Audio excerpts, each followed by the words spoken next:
Hey, this is Alison Durant coming to you from my studio in Calgary, Alberta, Canada with part 2 of this video sharing my process and some projects that I'm working on, some works in progress. So in part 1 of the video, I had shared how I like to seal my wood panels. This is a cradled wood panel. And during the video, I had showed how I like to use acrylic inks, like a fluid acrylic, as well as a gloss medium to just put this beautiful dark edge, which has dried now, on here. And I look forward to pulling together this piece. We also, I don't know if I was talking about this a whole lot, other than I wanted to add these little hooks on the back. So that's something that I'm going to be doing over the next few days. And what I had done was I was showing you my, I'm just gonna see if I can zoom you back in. I was showing you my artwork titled "In Darkness I Stand With You" and talking about my art poetry artist card deck and how most of the quality of the images turned out really well. But because this is a product that's not a fine art print, the quality is of course not going to be super high quality, and that it won't match the original as well. So printing anything on like this type of cardstock. What I had showed before my video, I ran out of storage space on my phone, is I'd embellished part of this image where I felt like, you know, this is closer to the original. This is a canvas print of my watercolor work titled "In Darkness I Stand With You." You can see the transparent watercolor layers here. However, when it was translated into the art cards, I needed to embellish it just because it was bugging me that there was a bit of sort of, how do you say, it lost a bit of the image. And actually I'm just seeing now this really pretty, oh, I just got the card wet, the really pretty pink in here. That's better. Oh, interesting. I see it even took off where I had embellished it. Anyways, so we'll move on from that. But initially I had added some beautiful iridescent gold, fine golden paint before the video cut off, and it went on really nicely, but I can see that it came off with water. So that's not ideal. It was just sort of a fun process that I wanted to test out. And art is all about trial and error. So what I might do is, I realized that I haven't embellished this particular canvas print, and I do want to embellish this gold moon. So I might just grab my gold paint pen, my acrylic paint pen from the other room. So one moment.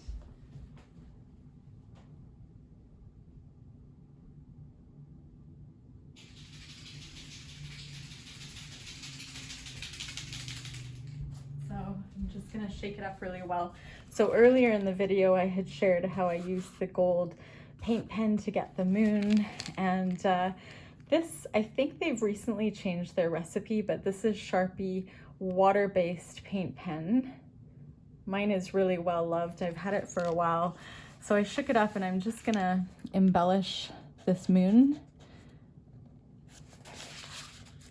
And I like to turn the piece just so I can get the right curves in my little canvas print moon. And this is just a really nice way to take a print and what's called embellish it, make it look and feel a little bit more like it has original flavor to it. So again, that acrylic gold Sharpie paint pen really did the trick. And what you can do is actually a couple layers. So when this dries, I can go back to it, and if I feel like it just needs a little bit more shimmer, that would work. The other thing I like to do is, there's a very beautiful bright pink, and I think I've shared in previous videos how I love to mix fluorescent red, acrylic pink, and white to get this color. So we'll just see.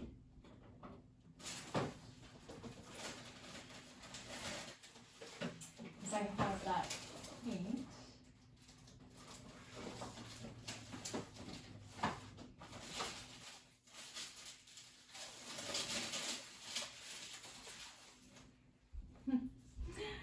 Okay, so I've used this fluorescent red. This is by Holbein, but you can also use, you know, Artist Loft, Michael's brand. There's very similar ones. They're just, of course, different manufacturers title them differently. But this is how bright this fluorescent red acrylic ink is. But I love to mix it with white, and I see some of it's coming out of the tube here, so I'm going to use my mixed media brush. This is the Calia number 8 filbert brush. I love having a filbert tip for a brush, that rounded kind of half circle rounded shape. This is another brush through Willow Wolf, which I've become an ambassador for recently. So I'm pretty excited about being able to use the brushes. And I just want to share how I get this beautiful pink. So I'm gonna grab a couple things here.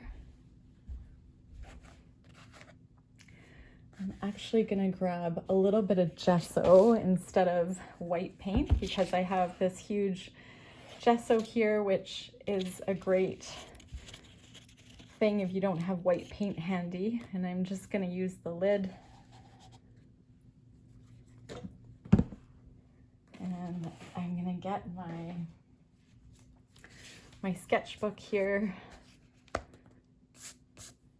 And what I'm going to do actually is I can mix it up right on the sketchbook. You can see how beautiful, vivid, and opaque that is.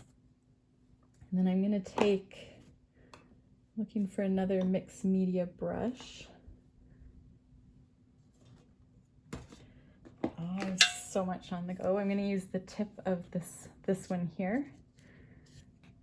And just put a little bit of the white gesso right over top before it dries.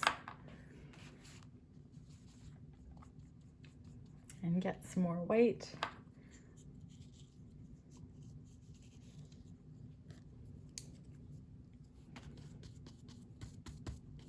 And you can just see mixing the white.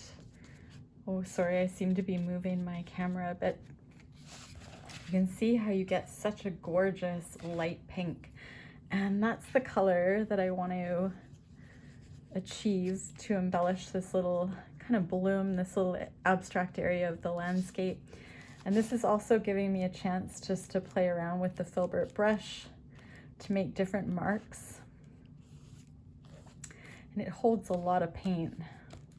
So I mix that fluorescent red plus white acrylic paint.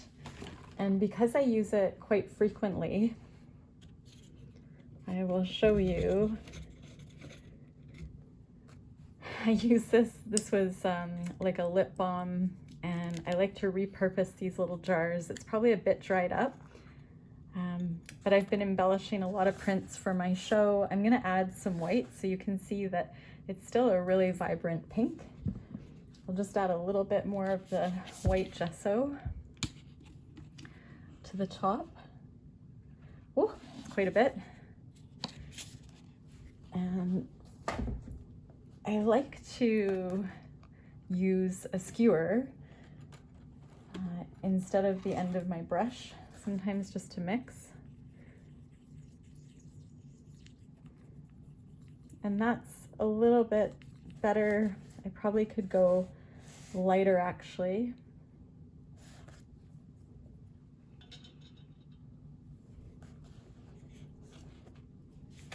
I'm going to add just a little bit more gesso and just mix the top to keep it really light. So keeping in mind that acrylic paint will dry darker. So I'm mixing in a little bit more of that. I'm just going to grab some of that on the tip of this mixed media brush and maybe scoop it up and put it into the lid just to keep it lighter.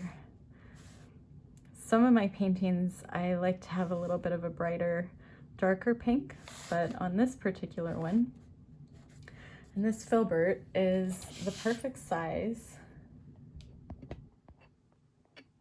whoops, to embellish this little area with the pink.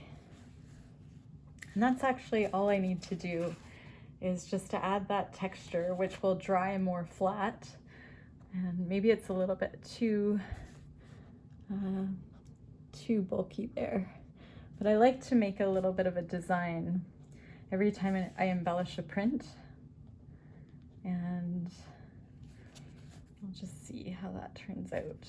This filbert brush is the perfect size for this area of embellishment that I do on a lot of my mountain paintings.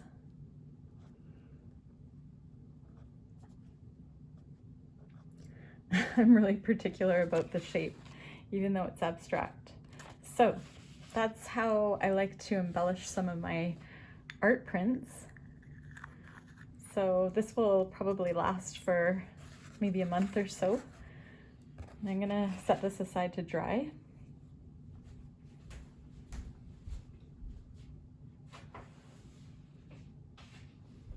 Then I'll grab my pith sketchbook that I got from Jackson's Art. I think it's called the Caran sketchbook. It's a nice size. And earlier in part 1 of the video, I was cleaning my brush. And now I have this beautiful pink, which normally I wouldn't put over top of these colors. But let's just see. We'll just play with the shape of the brush and just clean the brush. And well, I like how it kind of brightened up down there. I'm just gonna clean the brush, which has a lot, it holds a lot of paint. And then I will come back to this beautiful layer sometime and create something new and not feel like I'm having to start from a blank page. I do like to wet my brush and see if I can get out more of the color. And that's kind of neat, actually, that really bright pink.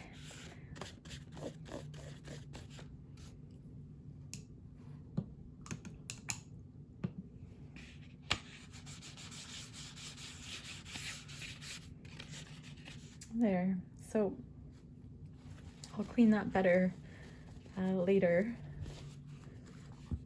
And also not to forget about my skewer, which you can get also some interesting mark making. You know, just playing around, it makes you think outside the box when you don't want to waste paint. How can you get it down onto, you know, a sheet of paper? Because if I didn't like the texture, I can just go over top of it. So this brush is still a bit damp and has some gesso. So I'll just brush it out. And yeah, so this is just part of my process that I wanted to share with you all today. I'm sorry that the first video had cut off, but that's the only way I can do these videos when it's spontaneous and unedited. That's the way I can fit them into my day, and I do love doing these videos so much. So hopefully they benefit the viewers somehow. I always like to feel like I'm benefiting you, of course. And I'm just gonna choose another card for my art poetry deck. That's so funny because this spread that was achieved by cleaning off my brush with the sap green Daler Rowney acrylic ink plus the golden fluid acrylic in the earlier video. This is where we are cleaning off that foam brush. And then the card that I had picked is find green spaces and explore them.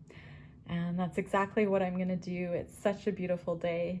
I'm gonna go out and just enjoy the beautiful day today and take some time for myself, maybe find some greenery. Everything is slowly becoming more green here in Calgary. And I think I've been craving green. So maybe going back to this spread, you know, later this evening or in a few days from now, and just, you know, painting some beautiful acrylic flowers on top of it. The Pith sketchbook, it does, you know, buckle the pages. They're not meant to hold a lot of watercolor or water, heavy water supplies, but it's still pretty great for cleaning your brush. And when I close this up, it will flatten a bit. So this is actually upside down, I believe. And these were some watercolor landscapes I had showed in a couple videos ago. And just again, cleaning my brush, just play, and less paint that goes down the drain or into a paper towel, the better. If it goes onto a new painting or in a sketchbook, that's just a great place for paint to be. I hope wherever you are, you can find some greenery, whether it's through paint or exploration with some green hues of your art supplies. I know I'm just craving green after a long winter here in Alberta, Canada. Oh, and the other thing, this is one of my girls from the Matters of the Art series I had done, and she's actually titled Greenery Matters. So I had titled them all with that theme of matters of the art, matters of the heart, and how I have one that's, she turned out to have more of a blue reflection. This girl had more greens, grass, almost a feeling of grass and new growth. The other one is very much, it looked like water to me, so how reflections matter. It looked like she was reflecting back at herself. And the collaboration that I am just finishing up with Afshan that I had talked about a few videos ago. It's so funny. I'll end with her. She is almost done. This is just, she's so big. It's just a kind of a side picture, but she's that collaboration with the very talented Afshan Khan, and I had done this face in acrylic inks, sort of a very intuitive layer, and then she had done the gorgeous textured flowers, and we're just kind of pulling this piece together. And it's so funny because I had edited my video from a few days ago, watched it back really quick, and later I went on to work and paint this girl, and I noticed the whole time I did a video, she had a little white dot on the end of her nose, and I was like, was that really in the video the whole time? And it was. I looked back and I was like, somehow I got a little bit of the white paint on the tip of her nose. So today I fixed up her nose. She had a bit of a nose job, and I decided not to do those eyelashes with that 3D enamel paint that I had done sort of the flowers with. I just liked actually the flat look, but I did add a bit more of the black ink just so they were more prominent. And so it's funny, so I haven't actually painted these girls or chosen this card in a long time, but you can just see how that inspiration kind of, she has a very similar face to my Matters of the Art series. Anyways, I am gonna sign off for now because I know storage is an issue. I don't want to get cut off again, but I will free up some space, and I will do another video very soon. So thank you so much for sticking with me, and yeah, I look forward to chatting soon, and I'm wishing you lots of creative inspiration.